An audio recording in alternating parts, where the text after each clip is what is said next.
should you lift heavy? Should you do heavy weights for low reps, or should you do high reps with low weight? It's the ongoing dilemma and the saga of, I guess, in my case, the last 50 years. In any event, the answers have always been there. There's been so much information and articles and discussion and all that stuff and science and, science tells us you should train somewhere between 50% to 85% of your 1 RM. That's where you should train. Okay, I agree with that. I personally think there's just too much science and not enough instinct and not enough art of bodybuilding and not enough. But everybody's into science and engineered nutrition and all this nonsense. But basically, I agree. You should train between 50 to 85% of your 1 RM. That's where how much weight you should use. Ideally, the problem is you've got to do heavy weights for a lot of reps. I'll repeat that. You've got to do heavy weights for a lot of reps. You can't just do heavy weights for low reps all the time and do light weights below 50% of your 1 RM. You can't do that. That's not going to work. The answer is no. The results are 0. Okay, so basically, you've got to train and condition yourself to do heavy weights for a lot of reps. It takes time. It takes years. It takes a career. It doesn't happen in 60, 90 days, a year, 2, 3. It takes a lifetime. And that's where I think most modern-day bodybuilders go wrong, fitness enthusiasts. They think it's going to all happen today. The technique will be learned in 20 days, 30 days. It takes a lifetime of practice. The old weightlifters, they worked on broomsticks for hours. The technique was a religious experience. It wasn't just, here's how you do it, done. But getting into what I wanted to talk about, and not shying away from that, you've got to do, time and tension. Time and tension are the two key factors. The heavy weights, there's a lot of tension, but not enough time. The light weights, there's a lot of time, but not enough tension. So that's why science tells us you should train between 50 to 85% of your 1 RM. There's opportunity for time and tension. If you just lift heavy all the time, though, if you do the 3s and the 5 reps and, the 8 reps and the 6 reps, you'll get stagnant. You might get somewhat of a response, but it's not enough. It's not enough to really put it together and really build some quality muscle. Most of the time you see powerlifters, and they're extremely strong. Nervous systems are extremely conditioned, and they know how to lift and what body muscles to use. A lot of times we see powerlifters squat in the gym in the morning. I train with them, and their legs are tiny, but they're squatting 800 pounds. So what I'm getting at is a lot of hip flexors and buttocks and lower backs that are used. But in order to, to really train, you've got to do some heavy weights and for a lot of reps, as I said. So essentially, you have to focus on the 3s, the 5s, the 8s, the 6s sometimes, but more often you should focus on the 15s, the 25s, the 35, and the 40 reps. Yes, 40, 50 reps even per set. And not just a pump weight, not 50% or below 50% of your 1 RM, a good solid weight. And this is the dilemma, this is this problem, and you can only train for this, and it does take years.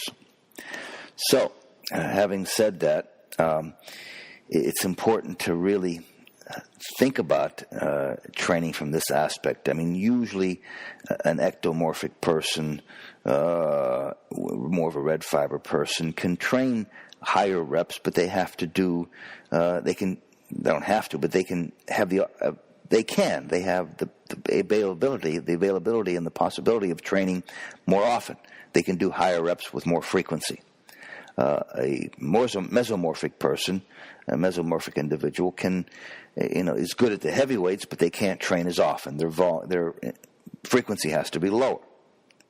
There's only so many things you can alter: volume, intensity, frequency, and then workload. There's 4 things you can vary.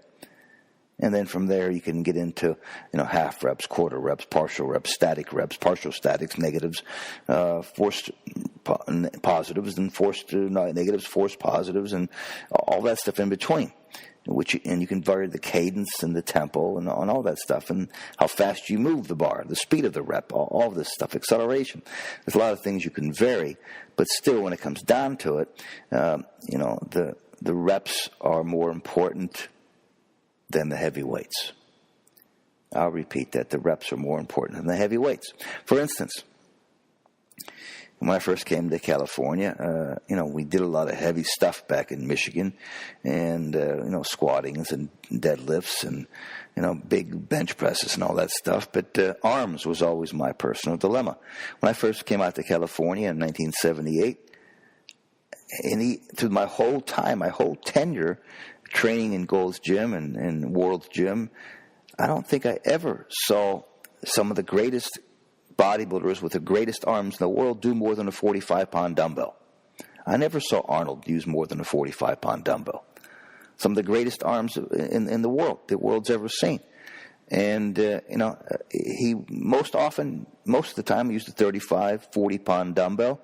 He would, in the exercise of choice, the squat for biceps was a seated dumbbell curl. The inclined dumbbell curl alternating each arm and supinating and pronating. That was the squat for biceps. The squat for triceps was the push down. Simple stuff. It gets so complicated now. Everybody wants to do a magical movement. The magical movements is what I just listed. But the reps have to be done. I mean, on biceps, I can remember doing 5 and 10 minute sets with a 35-pound dumbbell. This is what it takes if you're training, for reals, or maybe you're just carving up and taking some substance and you get pumped up and you get sort of full looking, but that's not really the acquisition of real cellular muscle. It's just you're sort of a bloat pump person. But that's sometimes what bodybuilding is to a lot of people. I get that, I understand that, but it can be more and should be more. Staying with the plan, reps versus heavy, I mentioned that the reps are far more important than heavy weights, but you've got to do both, and you've got to do reps for a lot of weight for reps. It does take time to get there, yes, as I alluded to that. But by practicing on one day, doing the lower reps, between 5s and 8s and 10s and 12s, I consider lower reps, it will allow you to train on the other day with over 15 reps a set, 25 and 35 and 40 and 50 reps a set. You have to do both, but as you go heavy, it makes the lightweight day possible, and as you go the lightweight day, it makes the heavy day possible. They fit hand in hand. They blend, and that's really the secret or the message of this podcast. You need to do both, but it's more important to do reps, as I mentioned. Okay. That is simply it. And I hope you've followed what I was saying and it made sense to you. But the reps are more important than just the heavy weights. You see a lot of powerlifters that don't look that strong but are. And again, the nervous system is trained, and they know how to train the major muscles of the body to move the weight, not the muscles that really bodybuilders would like to build. Time and tension. Actin and myosin sliding. If you really want to get into the science, when there's time and tension, there's more actin and myosin sliding. There's not enough time to do that when you're just doing heavy weights. However, you can you can train for, as I mentioned, you can train to lift heavier weights for a lot of reps, and it does take time, as I alluded to and stated. Okay, I think that's the message for today. In fact, that is the message for today. And I hope in some way it... Talk about the risk by lifting too heavy. Well, one thing you should not do is train heavy all the time and take super maximum risk. I mean, there is a risk involved with any exercise. If there's not a risk involved with an exercise, it's probably not worth doing. However, there's a benefit to risk ratio that you're always assessing in training. I mean, you really shouldn't take any undue risk all the time without a calculated degree of success. I mean, I did just say, of course, if there's not some risk within an exercise, it's not worth doing. I mean, squat is hard to do. There's a risk involved, but it's also worth doing because if it's done correctly and properly with good technique, you will reap the benefit. But too heavy all the time doesn't allow. It does encourage perfect technique, but a lot of times your technique will vary from rep to rep, and if it's too heavy, it can cause injury. And that's what we don't want to do. We don't want to train heavy all the time and take any undue risk, but there is a risk involved in weight training, period. There's a risk involved in crossing the street. You do have to take some risk, and exercise has to have some risk to be successful and to be, I mean, otherwise it's not worth doing, yes. But how much risk you're willing to take is the question and is the concern. Too much risk, too heavy, too often, on too many exercises doesn't produce the desired result. From a cellular point of view, muscle cell point of view, plus it's too risky and it's not worth doing, because if you get injured then you can't train and it's over anyhow. So I would suggest being very careful in terms of how much risk you take, even though there is an inherent risk in every exercise. It's beneficial. That benefit to risk ratio is something you have to look at. We've talked a lot about intention and attitude and having your life pass in front of your eyes over the last weeks. You don't just go to the gym and do the required number of reps and leave. You have to give, demand, focus, insist, create from within. You have to conjure it up. You have to go after it. You have to make it happen. It's not just going to happen by itself because you did the required number of reps. It's like an artist. You can do they do all kinds of things with a brush and the colors, but eventually, I mean, you have to create something from within. The energy comes from within, not from the outside. It comes from within. Even though you're doing the weights and moving the weight, you have to have some kind of mental process going on to where you're creating something and it connects the brain to the muscle. If that makes sense. That is probably it for today.